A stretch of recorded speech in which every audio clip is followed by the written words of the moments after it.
Cricket দুনিয়ায় একচ্ছত্র আধিপত্য ভারতের। টিম ইন্ডিয়ার জার্সিতে খেলার আশায় স্বপ্নের বীজ বুনে তীর্থের কাকের মতো অপেক্ষা করে থাকেন ভারতের প্রতিটি রাজ্যের ক্রিকেটাররা। তবে সুযোগ পেয়েও দেশের টানে তা পায়ে ঠেলে দেওয়ার দুঃসাহস আছে এমন কাউকে খুঁজে পাওয়া কঠিন। তবে সে কঠিন কাজটাই করেছিলেন আফগানিস্তানের টি-20 দলের অধিনায়ক রশিদ খান। একটা সময় নিজ দেশের অনূর্ধ্ব-19 বিশ্বকাপের ট্রায়ালে উপেক্ষিত হয়েছিলেন, তবে হাল ছাড়েননি। কঠোর পরিশ্রম, আত্মবিশ্বাস নিয়ে বনে যান বিশ্বের অন্যতম সেরা ক্রিকেটারদের একজনে।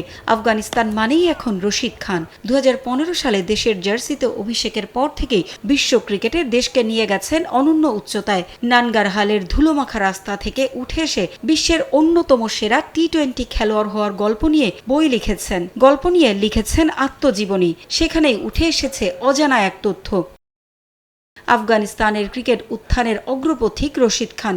দেশের প্রতি তার ঈর্ষণীয় টানের দৃষ্টান্ত আগেও দেখা গেছে।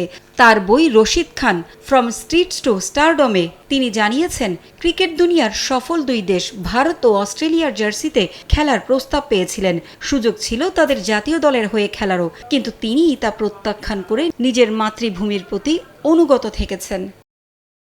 2023 সালে আইপিএলের দল গুজরাট টাইটান্সের হয়ে খেলার সময় দলের এক কর্মকর্তা তাকে ভারতীয় ক্রিকেট বোর্ডের একজন উচ্চপদস্থ কর্মকর্তার সঙ্গে দেখা করতে নিয়ে যান।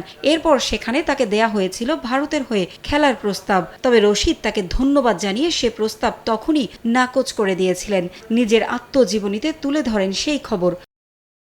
আমি অস্ট্রেলিয়া ও ভারত দুই দেশ থেকে নাগরিকত্ব ও খেলার প্রস্তাব পেয়েছিলাম, কিন্তু আমি তাদের বলে দিয়েছিলাম যদি আমার দেশের হয়ে খেলতে না পারি তাহলে অন্য কোনো দেশেরও হয়ে খেলব না। তারা সেটা সম্মানের সঙ্গে মেনে নিয়েছিল।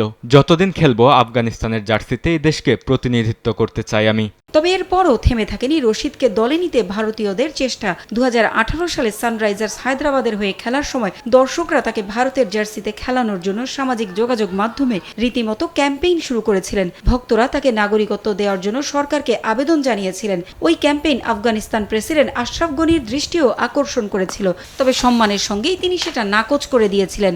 আফগানিস্তানের হয়ে ক্যারিয়ারের শেষ দিন পর্যন্ত খেলতে চান Rashid Khan. From streets two stardom বইয়ে রশিদ তার ক্রিকেট ক্যারিয়ারের আজকের অবস্থানে উঠে আসার পেছনে নানা সংগ্রামের কথাও তুলে ধরেছেন। বিশ্ব টি-20 ফেরিওয়ালা রশিদ খান জাতীয় দলে এখন পর্যন্ত 115টি টি-20 ম্যাচে 193 উইকেট নিয়েছেন। 117 ওয়ানডেতে তার উইকেট সংখ্যা 210টি। 6 টেস্টে উইকেট নিয়েছেন 45টি। ব্যাট হাতেও বেশ সফল 27 বছর বয়সী রশিদ। পারভিন আক্তার, সময় সংবাদ।